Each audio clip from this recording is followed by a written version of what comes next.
Fortnightly, episode 33. We are live here at the Battery Show in Novi, Michigan, and we just finished up a great panel on electric aviation. We have our three panelists sitting right to my left, Venkat Viswanathan, Nate Wynn, and Jeff Belt, all three experts in battery systems and things that go up in the air. Super excited for this conversation, and also very excited that today's Fortnightly will be the first one that I don't lead. So I'm going to hand it over to Stephanie Tarzinski here at Aionics, who leads our commercialization effort. Before joining us here, she was at Boeing, so she's the one who should be talking about things going up in the air. So I will hand it over to her. Right. Hi everyone.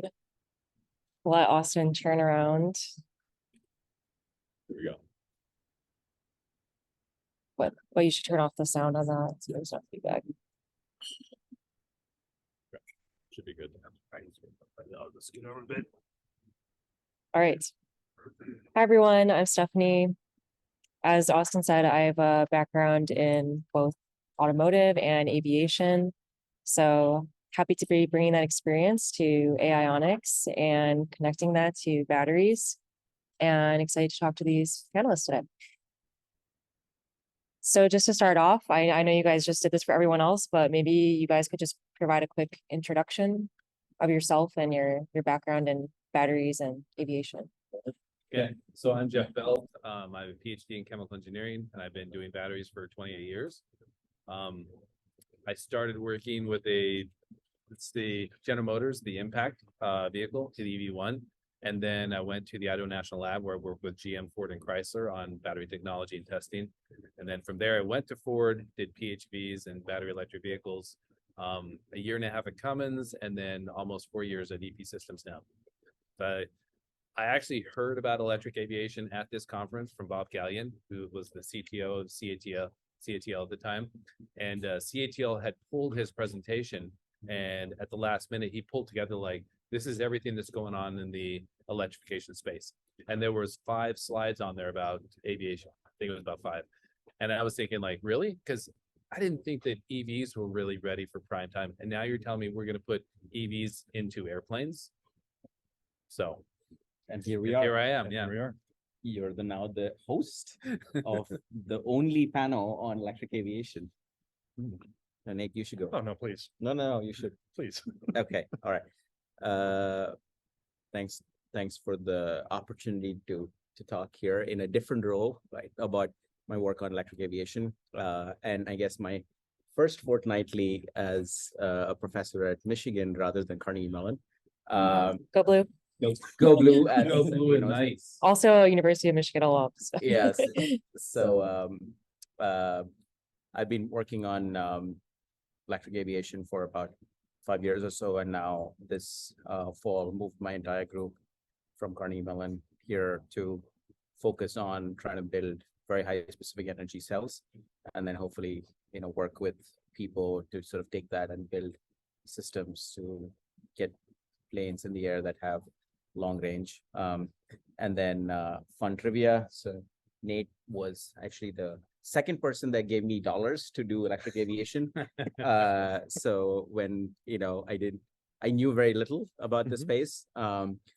We had written an amazing battery state estimation capability for eVTOL missions. So this is the problem of trying to know how much energy and how much power is left, right? So that decides whether you're able to safely land. And so we had a wonderful collaboration when Nate was at Ampere. He funded 2 of my PhD students, Alec Bills and Shashank, for the project was only a year, but the money stayed for longer. And funded 2 of my first PhD students that finished in this topic. So, well, and while I've apparently funded 2 PhD students, I am the person on the panel who does not have a doctorate. So I'm Nate Wynn. I've been, as my LinkedIn says, doing battery stuff for a decade now, starting with a company called Lithium Start that's now owned by Eagle Fisher. wow, I didn't know that. Yeah, way back in the day. Wow. Picture, yeah, they're classic. They are. Like Sept. Yeah, it's like Sept. Exactly. It's like Sept. Yeah. Let's see, I spent a couple years at Lucid Motors back when they were Ativa. Learned a whole lot about what not to do with battery design, which I carried to Rivian with what to do with battery design. Full disclosure, Lucid has completely changed the battery pack since I was there. I was the first engineer on the current incarnation of the battery team at Rivian. I am still the #1 IP producer at Rivian. IP product producer. IP product producer. Just had my 26th patent granted. I'm now trying to have that number overtake my years of age. Let's see. I spent 3 years at a company called Ampere working on hybrid electric aircraft, and that's actually where I met both Jeff and Venkat. And super interesting application. For the last 3 months, I've been at a company called Form Energy doing grid storage.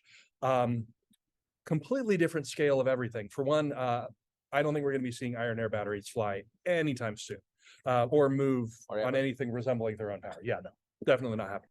But the price floor about 1/10 of what you get out of lithium ion, that has a lot of advantages for things like grid storage. So, yeah. Okay, thanks for the introduction. And I think seems like any of you could take this question, but we have a lot of people interested in batteries here, but maybe they don't know as much about the aviation world. So maybe one of you could explain, so what is the current state of electric aviation? Where are we at today? I am the pilot. I guess I can start. So right now you can fly on a purely electric aircraft. There is at least one flight school in the Central Valley in California that is using Pipistrel Alpha Electro aircraft. You don't have a lot of range. You don't have a lot of airtime. It's a great thing for students because everyone gets airsick anyway. But it's something that's changing so fast. So I was working on a hybrid electric aircraft because that's something that's commercially viable with today's battery technology. For actual passenger and cargo operations. If we're talking about like long haul aviation, we're certainly not there yet, although that's very much something that Venkat's working on. Yeah, maybe one way to think about it, right, is the capability that we have today is about the capability of the first aircraft that the Wright brothers delivered to the US government, right? And then in a short 10-year time frame, right, that went from carrying 2 passengers 120 kilometers to carrying tens of passengers, hundreds of miles. And I think that's the kind of progression we're going to see here, right? Where as specific energy improves and as system integration improves and we understand how to deliver that energy safely, right? Safely being the most important thing in aviation. And I think that's a space where EP Systems has done a lot of work. I think that's going to be we're going to see incredible change. And I think Jeff made an interesting point in the panel that we were in just now, where he talked about the fact that last year, right, he presented that we're going to do this, and then this year he had a cool video with music, right, that showed that he did it, right. And so we're going to have a lot more Jeffs take the stage and then show cool things fly. And I think it's not far off when people will be able to take meaningful flights personally, right, for trips that they may want to take. Yeah.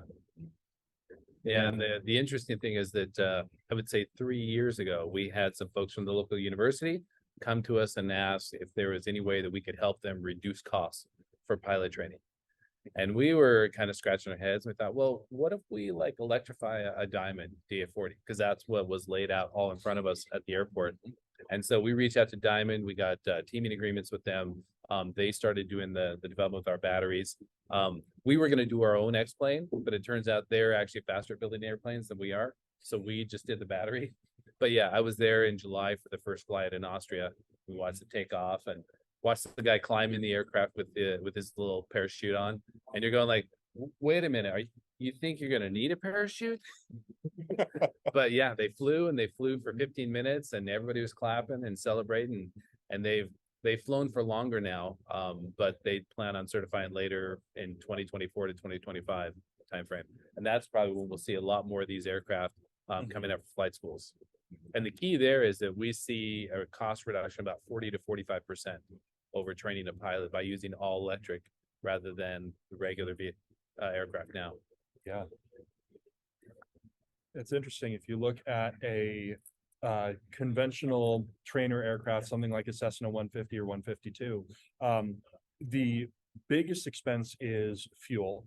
And the second biggest expense is just engine time. Yep. And well, I guess for the specific case of when you're flying with your instructor is probably a little bit more expensive than the engine, but only a little bit. That all changes with electric. You're paying for the instructor time and you're paying for battery depreciation, but the engine lasts forever. The propeller is very inexpensive anyway in terms of aviation pricing. The electricity is dirt cheap. And, you know, as a side benefit, it's basically zero carbon. And then when the batteries are done being used in the aircraft, we can actually pull them off, put them into a mobile microgrid that we're developing to charge those same aircraft to do fast charges. And then once they reach the end of life, we would turn them over to have them recycled, pull the materials back into the cell manufacturers and go through the whole process again. So do I have this right that you're using planes that are normally fuel powered, but Yeah, they're we're using converting the batteries they converted for the training? Diamond DA40 into an all electric Okay. version. So it's kind of like I guess the Focus Electric would be a reasonable example, like that first all electric version. So when Ford went in and did the all electric version, actually Magna did it for them, but they're like, it cost almost as much as the whole vehicle to convert it to all electric, even pulling out all the gasoline type stuff. So it's the same concept of the aircraft, and really electric propulsion works better. So when during the first flight, there was a chase aircraft that was following it, and the electric version was accelerating and climbing faster because it has more torque. Yeah. And you don't have to worry about the combustion, you know, going higher and reducing combustion efficiencies. Actually, jumping off of that, you know, we look at these airframes and I don't think people realize how much more expensive it is to get an airframe into the air than to get a car onto the road. The most recent certified all new aircraft platform was the Cirrus SR-20, and I want to say 1996. The Diamond DA-20 came out in 1991. If we're looking at like the Cessna 150 and 152, those came out in the 50s. Like these airframes are still relevant, and we could make a much better aircraft, you know, designed purely around the electric propulsion, designed purely to integrate the battery. It's going to look beautiful. It's honestly going to look a lot like an eVTOL aircraft, and it's going to be billions of dollars to get one into the skies. And a clean sheet design will take a while too. Speed of bureaucracy. Yeah. So one company that's working on that is Bi Aerospace, and they're looking at building one of the safest trainers that is being produced, and obviously building it and designing it around an all electric propulsion system. Yeah. All right. Yeah. So you touched on this a bit in the panel, but I was curious, I don't really even know the answer to this. Do you see a world where we're going to have hybrid aircrafts before we have fully electric, similar to just EVs? We're going to have a plug-in hybrid version, and I'm talking like the Boeing aircrafts I worked on. So the 7 series, that large of an aircraft. And what do you think that would look like? What would the battery be powering propulsion? Would that be powering all the other electronics? Curious Or reducing thoughts on load that. on the current, you know, systems. Yeah. It's interesting how things scale in aviation, is I think the first thing I'm going to say there. There are hybrid electric aircraft that are flying around, but they are, the largest one that I'm aware of is capable of 9 passengers, 11 people on board total. There are a lot of projects for things in the up to 50 range. There is a proposal to make a hybrid full-scale aircraft, and that's NASA's Susan project. And among other things, I think that includes like a truss-braced wing and a little bit of distributed electric propulsion, and then just a giant fan for it's called boundary layer ingestion that gives you much more efficient propulsion in general. And basically throwing out all the stops just to see what they can do. And the ballpark calculations are pretty interesting. but that is absolutely a hybrid application. The battery is used to help get the aircraft to altitude, and the engine is sized to keep you flying once you're at that altitude. And that's really the only thing that we can do with battery technology where it is now. Yeah, that's the biggest limiter right now. So if you're at 250 watt hours per kilogram, trainers, short range aircraft, and short haul is going to be the game where you can play aviation. What did your paper say? Like we need like 800 to 1,000 watt hours per kilogram. Yeah, that was actually 747. that was actually gonna be one of my questions. So I hear this 1,000 watt hour per kilogram number for Venkat a lot. So where did Where that come Where from? did that come from? So it actually came from deep technical analysis. Actually, no, it actually came from, so the deep technical analysis says that the number is a large number, right? So Larger than we have today. larger than we have today, right? So the question is, how large do you put the boundary so that people think that it is feasible, so that they don't give up, but it has to be crazy enough that you can convince funding agencies to fund that kind of work.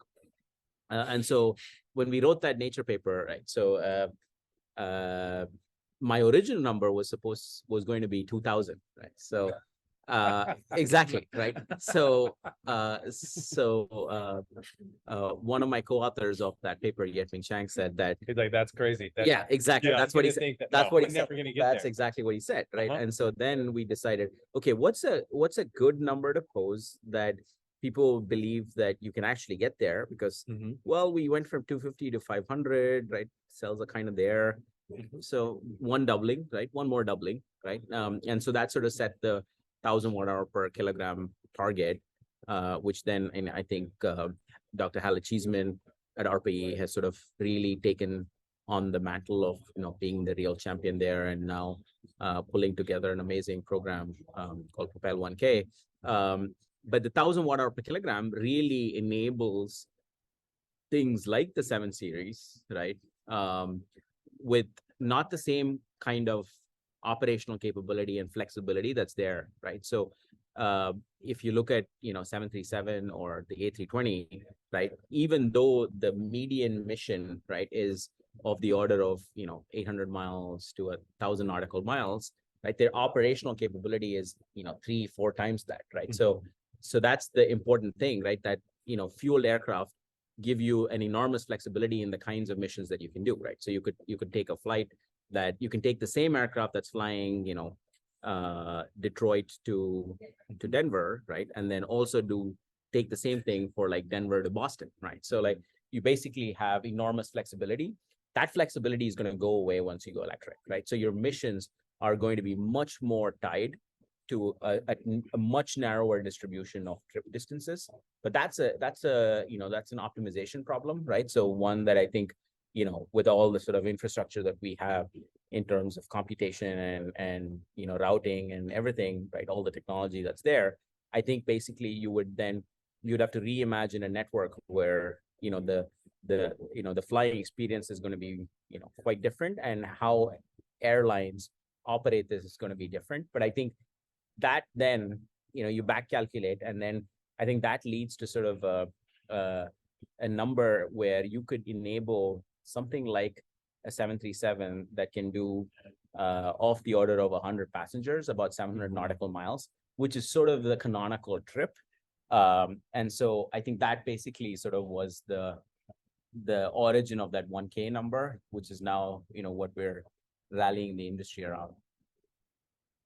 For sure. Okay, so I know that in just regular aviation, certification is a huge issue. But I was a materials engineer at Boeing, and I worked a lot in flammability. So I wanted to ask about how the industry is tackling the battery flammability problem up in the air, because we know that vehicle battery fires have been an issue. So That's an excellent question. And so it kind of all goes back to the 787. So remember, the APU star battery had thermal runaway problems. The industry and FAA approved DO-311A as a thermal runaway containment, we call it standard. And then from there, the concept is that was really for smaller batteries, APU start. Now, when we have these much larger propulsion systems, in order to put a big, huge metal box around a thermal runaway containment type device, makes it really heavy and it cuts down on your specific energy. So what EP Systems has done, and that's part of the reason that I joined. When I went, we actually had a project with EP Systems from Cummins, and we were out there looking at their battery technology, and I was looking at this. It was the same honeycomb design for the X57, and I kept asking him like, "Hey, how can I get this? Because this looks like this could handle thermal runaway, and that's what I really want in my technology, even though it's just for a truck." But even more important for an aircraft, because you can't just stop your vehicle and get out like you can in automotive and go, I'm going to watch it burn to the ground. Okay, so the concept we have now, we actually have two concepts. One for cylindrical cells, which is PPR, passive propagation resistance. And the concept behind that is that there's going to be a cell, in theory, 100% chance you'll have a cell that will go into thermal runaway. And so how do you contain that thermal runaway and keep it, one, from destroying the other cells and destroying the aircraft and then hurting people that are on the aircraft? So there's venting categories that allow you to vent the gases, the flame, and all the ejecta out of the aircraft. And so that's one method that we use for S57 is we allow one cell to go into thermal runaway and then we stop it. It doesn't progress any further. That does increase your packaging overhead. So the packaging overheads, it's around like 30-35%. So by going to a different model where we allow the cell to go into thermal runaway and propagate all through that module, but contain all the energy and still make it safe, and it doesn't cascade to the other surrounding modules, we can get packaging overheads around 18%. So that's what's currently flying in the DA40, or the EEDA40 rather, is a full containment module. And we plan on going to the FAA and doing a TSO this year on it. To add a little bit of flavor to that, there's obviously a lot of sausage making because this is a nascent industry and dealing with a government agency that very rightly has a huge concern about the safety of things that are in the air. The general feeling at the FAA and at amongst many of us in the aviation side of the battery industry is that we basically have to be able to prove that no matter what that worst case event is, it's still going to be able to get to the ground safely. And combining that with the mass difference between the passive propagation resistance that's achievable and the module level containment that is achievable, everything is very heavily in favor of that module level containment. That's not universal across the industry, but there are a lot of advantages, and it makes a lot of people a lot more comfortable with the subject. And we're actually working on a document with the SAE right now. Aerospace Recommended Practice 7131 going through voting. I think through the end of middle of next week. This one will get the vote done. But the concept there is it's an alternate means of compliance for 311A. But one of the things we did try to do with that document is, like you were saying, we don't want to dictate what the right answer is. Because I frankly am not smart enough to tell you exactly what the right answer is going to be today, or maybe even in 10 years.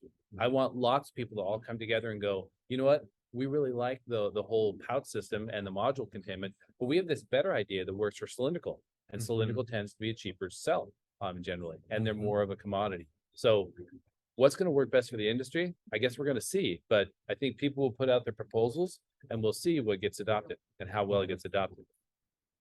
For sure. Yeah, I wonder if automotive will actually learn from aerospace on this one, because it's much more, like you said, you can get out of your car, so it's a bit safer. It's not as much of an issue.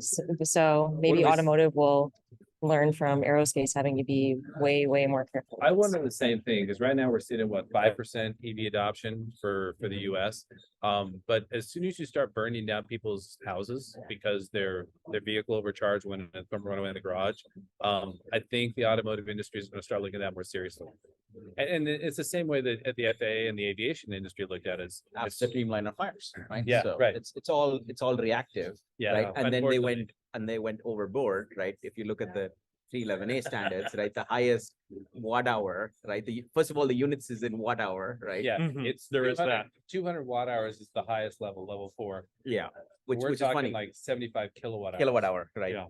So one thing I want to add here, right, is there's another angle in which you can sort of help the safety case, right, which is to address the problem at the core, right? So why does a battery catch on fire, right? It's from the fact that you have a flammable electrolyte.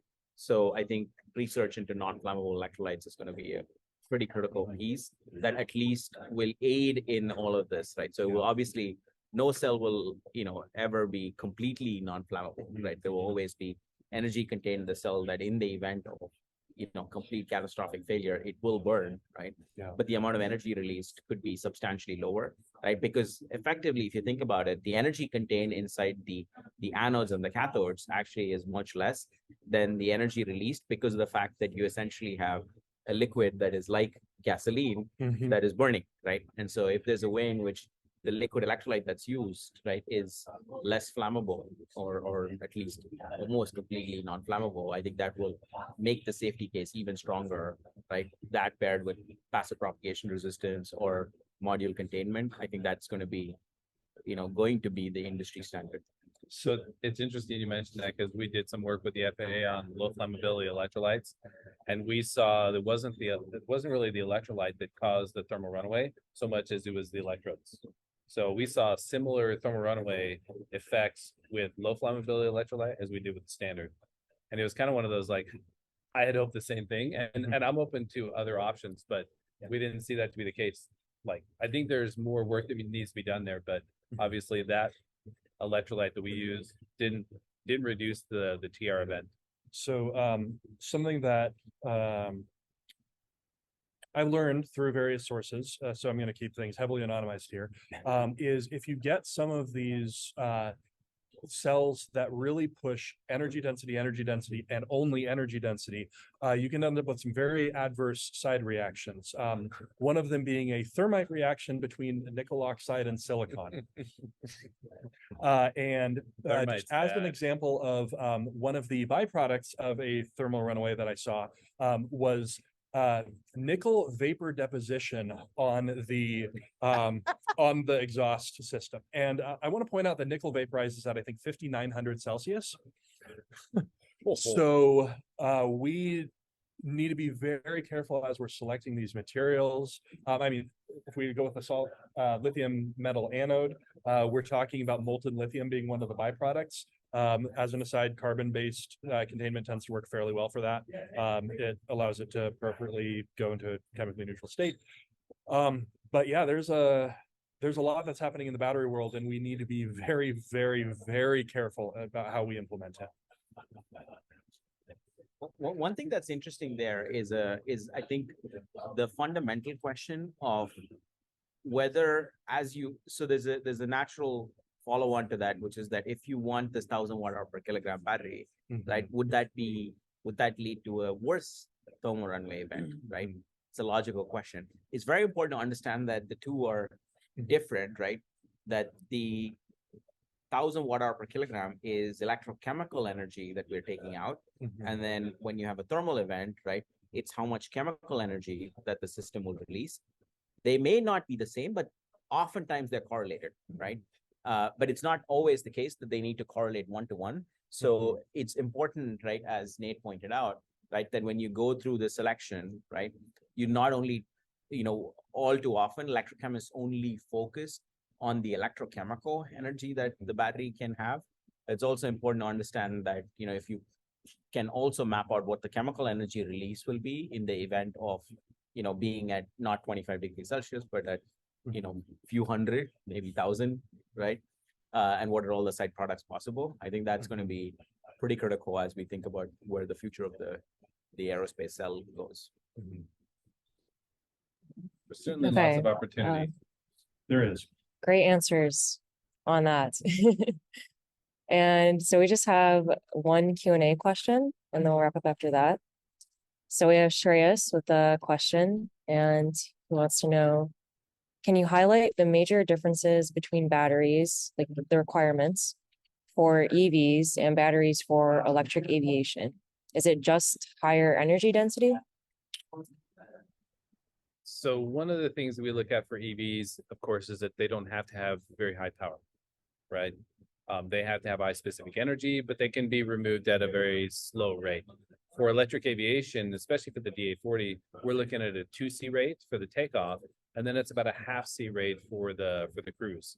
And then the high specific energy, of course, will give you the range. For eVTOL, that becomes a little bit different. Depending on the type of aircraft, we've seen anywhere from 5C to 10C for both the initial takeoff phase, and then they cruise at, I'm trying to remember, like 2 or 3C, some are 5C rated cruise, and then a 5 or a 10C, and this is the real killer, at lower states of charge in order to do the hover and land. So that's going to be the real tough one. And that's the huge difference, is that there's always this trade-off between, if I get high specific energy, I have to give up power. But electric aviation is kind of, or at least fixed wing is in the balance phase, where eVTOL is going to require high in both areas. For a little bit of context on that, one of the things that an airplane needs to be able to do is, there's something on the runway that's not supposed to be as you're landing, so you initiate what's called a go around.